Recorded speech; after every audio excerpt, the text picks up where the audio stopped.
Our mission is simple. We exist to promote women to leadership roles and beyond. And how we are going to do that is by elevating their profile so they could be elevating their organizations and ultimately elevate this industry. Our dental industry is women dominated. This is something we can't take credit for it.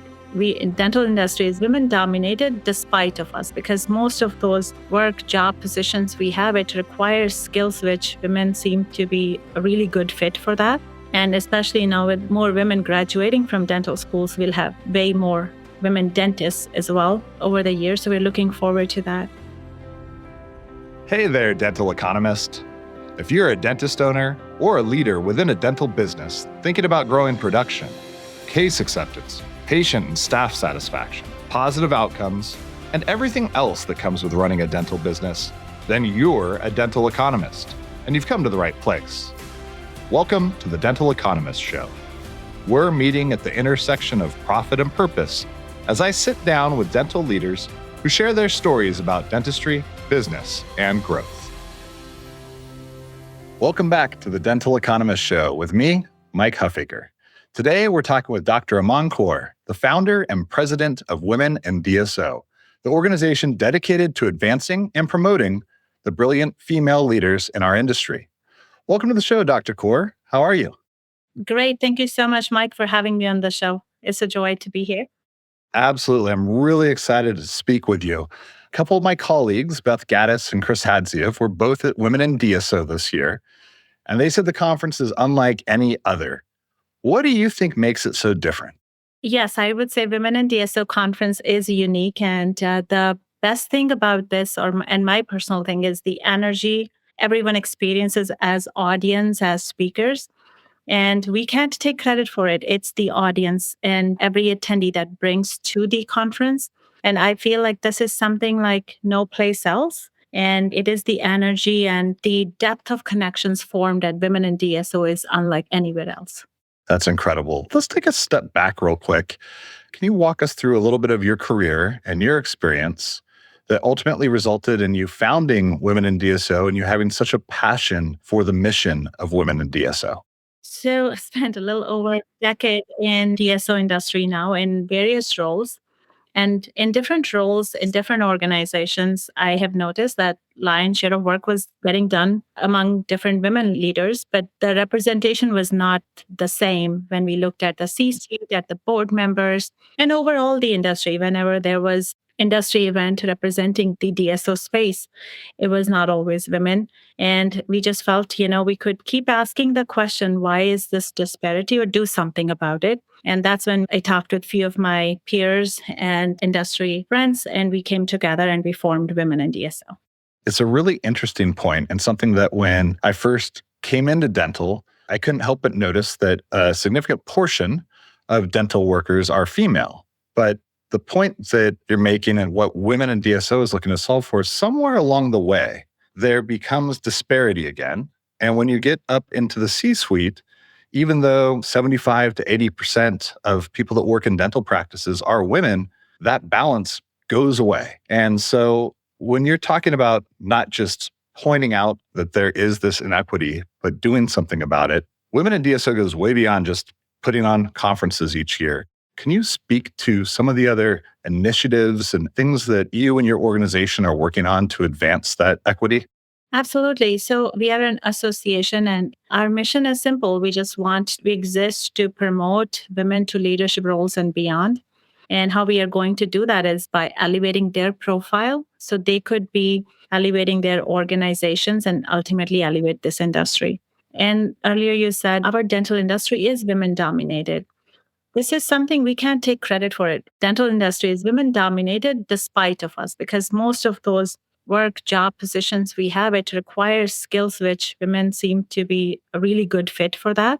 And especially now with more women graduating from dental schools, we'll have way more women dentists as well over the years. So we're looking forward to that. All of our programs are based around different dental positions in our dental office to DSOs that these women leaders are occupying. So we have very strong mentorship program.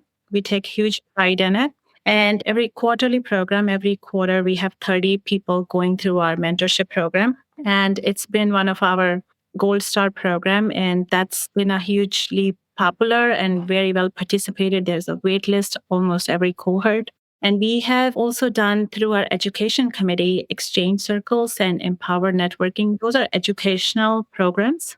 Monthly, we do is talking about DSO best practices and professional development programs. So those have been hugely popular. And we recently introduced our wellness event because wellness is really important in no matter what position you're in, especially with today's world. So along with this, our upcoming programs involve clinical leadership and male allyship. So these are some of the programs we are trying to do. And when I talk about these programs, everyone thinks maybe we have a team of 20 people, but most of our programs are run by our members. We are a very young organization, so we've been very fortunate that members are developing programs based on the needs they are seeing and based on the response they are getting to these programs. You actually founded Women in DSO in 2019. Is that accurate? Yeah, so in 2019, we started the conversations about it, and then 2020 happened. So we took that year to regroup and kind of took that time to what do we want to do? How do we want to go about it? And we formally launched it in the summer of 2021. When you're talking about elevating profiles and helping to really elevate women, is there also a role that DSOs themselves should be playing? And you've gone through running your own DSO. What type of advice or guidance would you provide to ensure that people are providing good opportunities within their organization and not minimizing the challenges that are faced in advancing women's careers? Really good question. And I feel all DSOs, all different dental organizations, non-DSO organizations, we all have good intentions.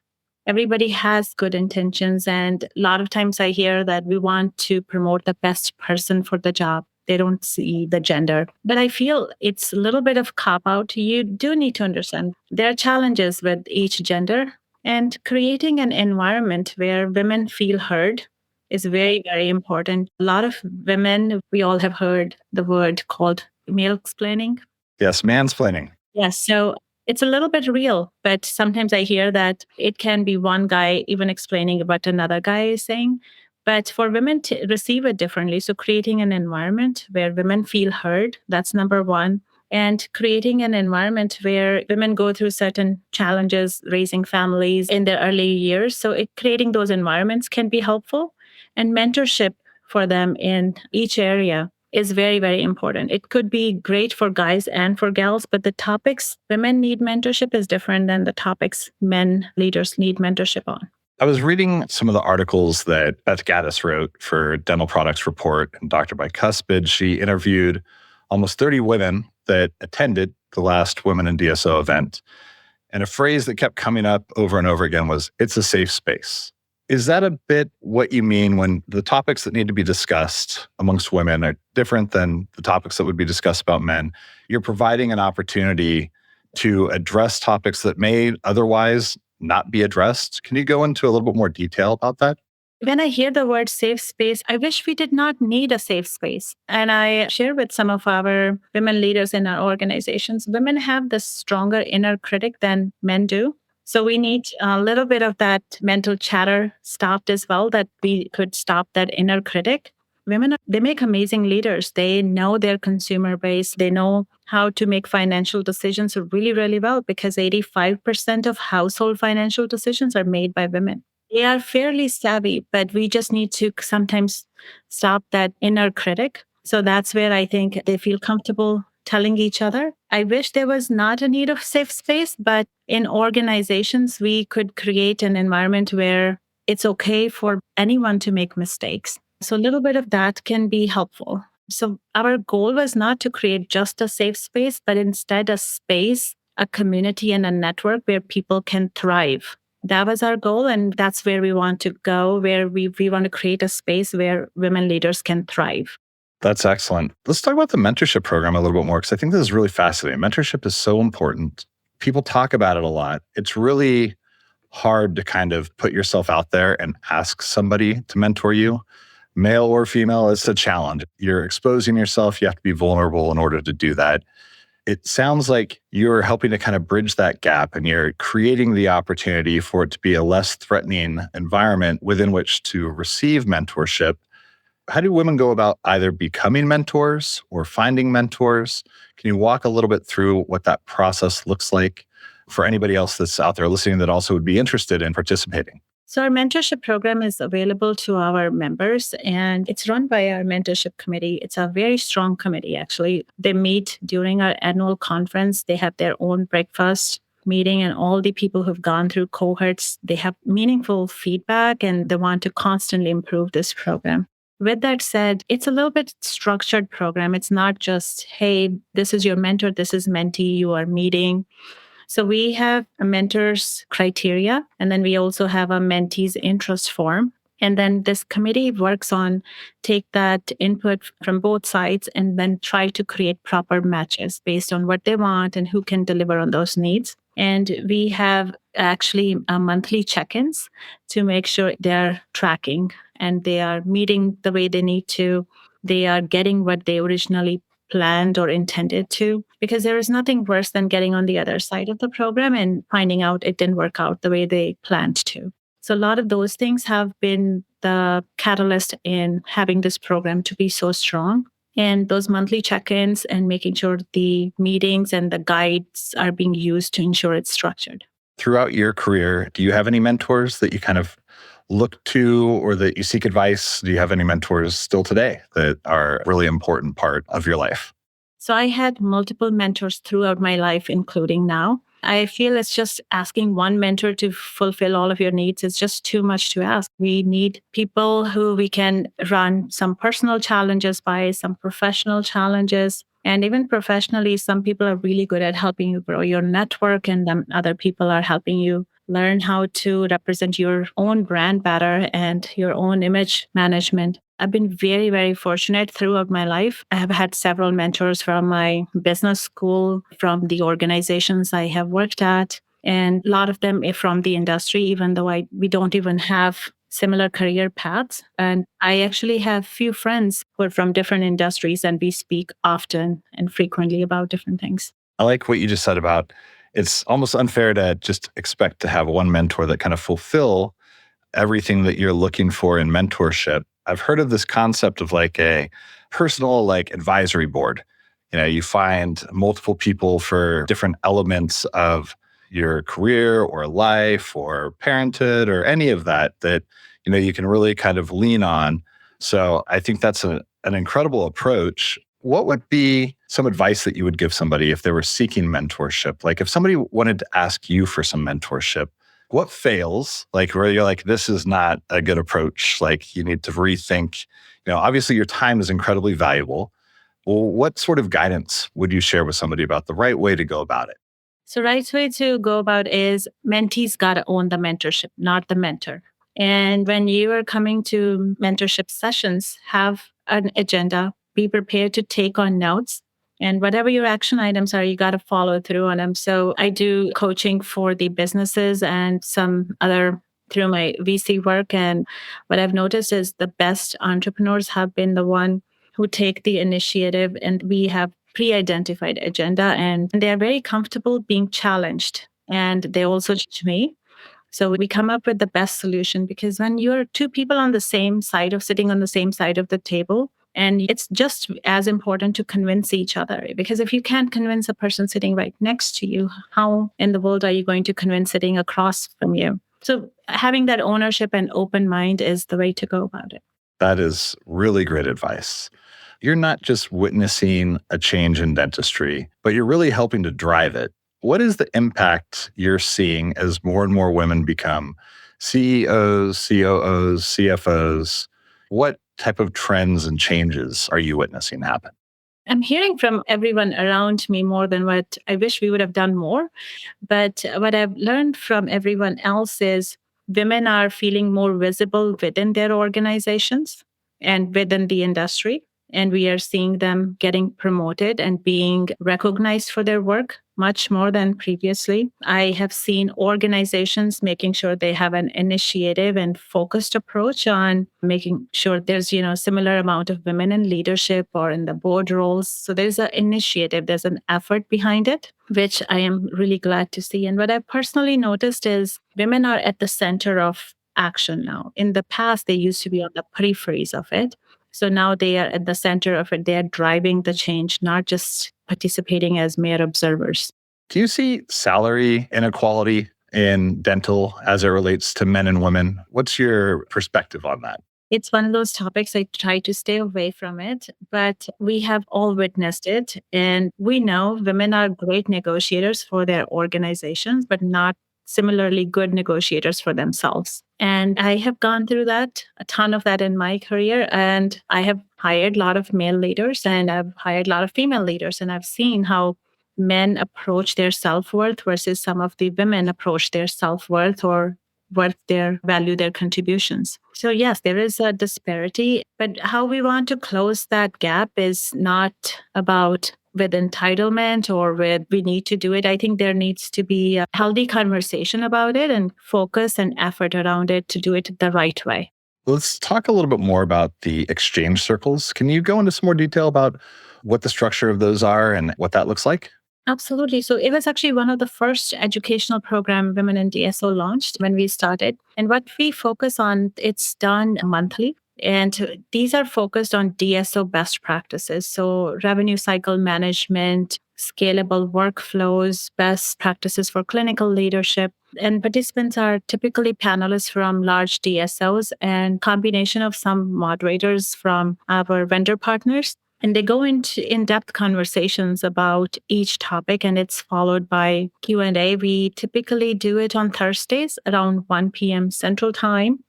And this has been very well attended program from the very beginning. Even we all are zoomed out, tired of virtual events. We get around 50 to 60 attendees who register for these every month. So it's been very popular.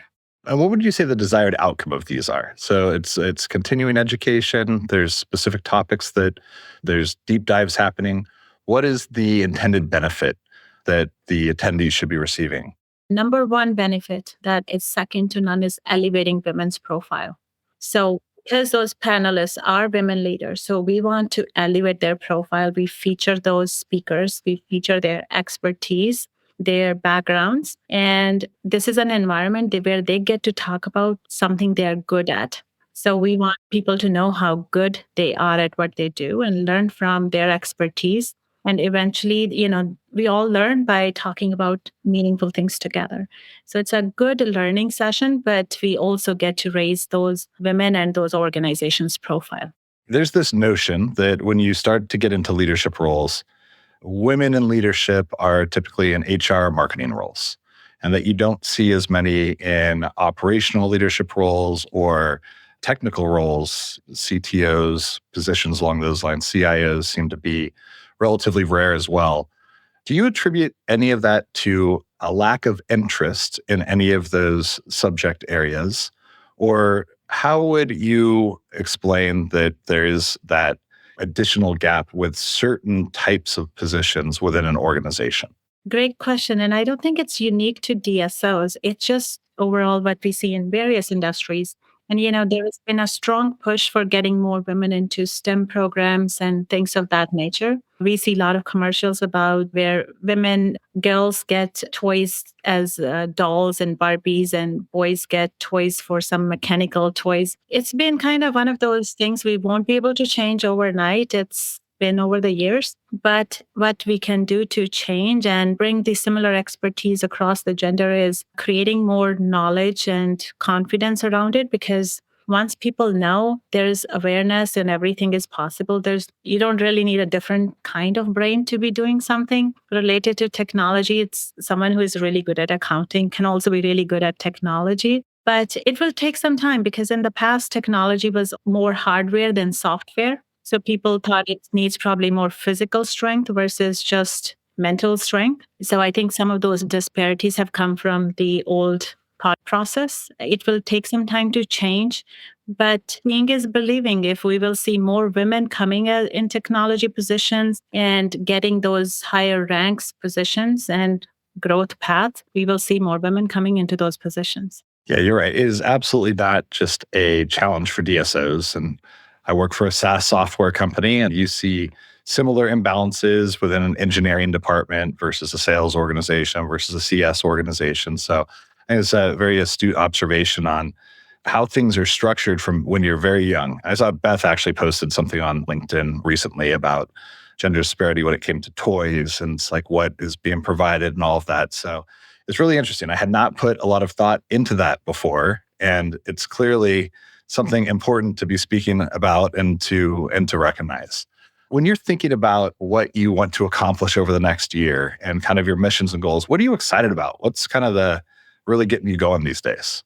Oh gosh, there's so much to be excited about. It's such a great time in dentistry and specifically for women leaders because finally people are taking a notice of it. And we are seeing more women in C-suite positions. Rama is the CEO for Clear Choice. So we're seeing a lot of good, positive change. What I'm excited about is having more women in CEO positions for large DSOs. And we want to see those organizations grow. It has been a little challenging year for DSO's growth overall with everything in the economy. So as we get back on track and on the growth path, I would like to see these organizations grow and see more women into leadership positions. We are excited about that. And what, as an organization, so we are working on male allyship program. We are going to work with various male executive CEOs from different DSOs and partner organizations to create an environment where we have strong supporters. They all have great intentions, but we want to get them to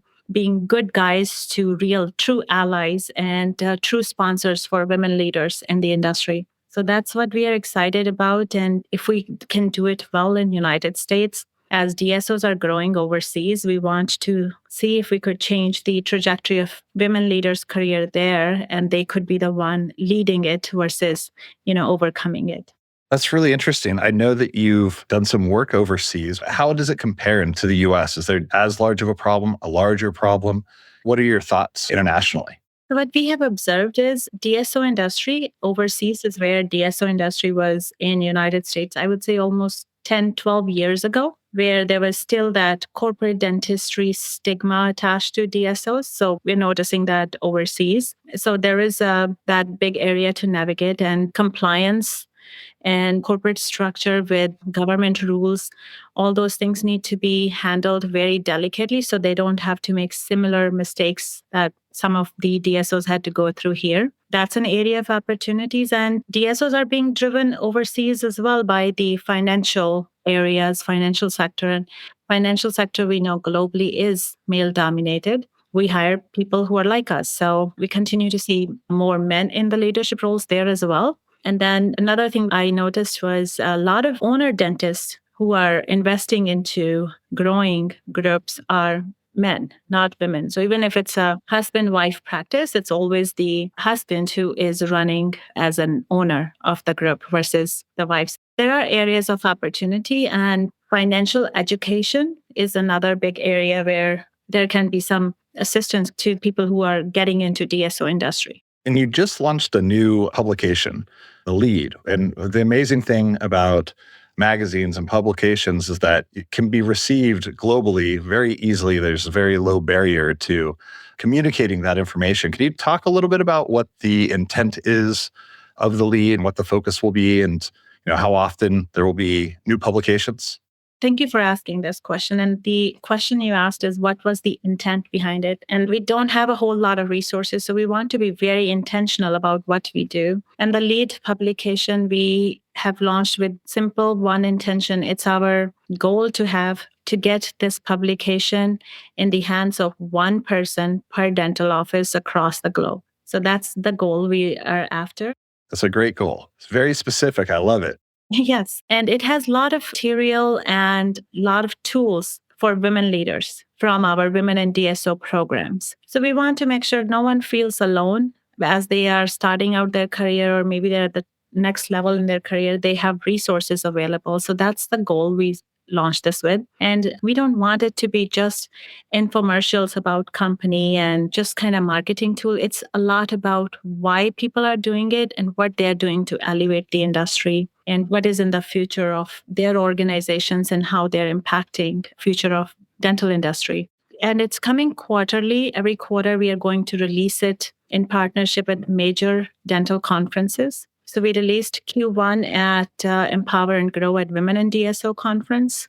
Q2 will be launched at Dicama DSO conference. Q3 is at SmileCon ADA conference. And Q4 is at Greater New York. So we are partnering with different conferences to continually expand the reach of this publication. So our Q1 edition, it reached to 5,000 plus DSO offices and executives. So we're just trying to add 1,000 more almost every quarter. If somebody wants to receive it, how would they go about getting their hands on this? Yeah, so it's theleadmagazine.com. They can subscribe it. Our digital edition's available there. And then if they want to actually get a hard copy, they can send us a note and we will work with them. That's very cool. Last question, I want to be really conscious of your time. Where do you go to learn? Do you have any books that you'd recommend, podcasts that you listen to, shows that you watch, any of that? I'm a constant learner and I used to read a ton. I'll be honest with you. I haven't finished a book all the way through in a few months now. I have 3 books I have started. And then these days, I think I've lost that attention span and I get bored and then I started another one. So I do listen to a lot of audiobooks as well. Podcasts, I am selective on a few of them, but because I don't have longer drive right now. But yes, I read. I have at least 2 to 3 books running and some self-help books. And I also like to read industry publications. And I have a good network of people. We talk about different things. So I meet with that group twice every month. So that has been a good source of information and continually growing. Thank you, Dr. Kaur. I really appreciate you taking the time. For anyone that wants to learn more about women in DSO, can you share socials, website, anywhere where people can find you all? Simple. It's womenindso.org and womenindso.com. I think both get directed to our website. And please send us any email if you have any further questions to info@womenindso.org. My personal email is Aman, AMAN, @womenindso.org, and happy to get back to you. Thank you so much. Really appreciate having you on the show. Thank you for having me. It was a pleasure. The Dental Economist Show is brought to you by Planet DDS. To find out more about how cloud-based dental software by Planet DDS helps unleash dentists and their staff to focus on patient care, visit www.planetdds.com. Stay tuned for upcoming episodes by following wherever you listen to podcasts. Thanks for listening.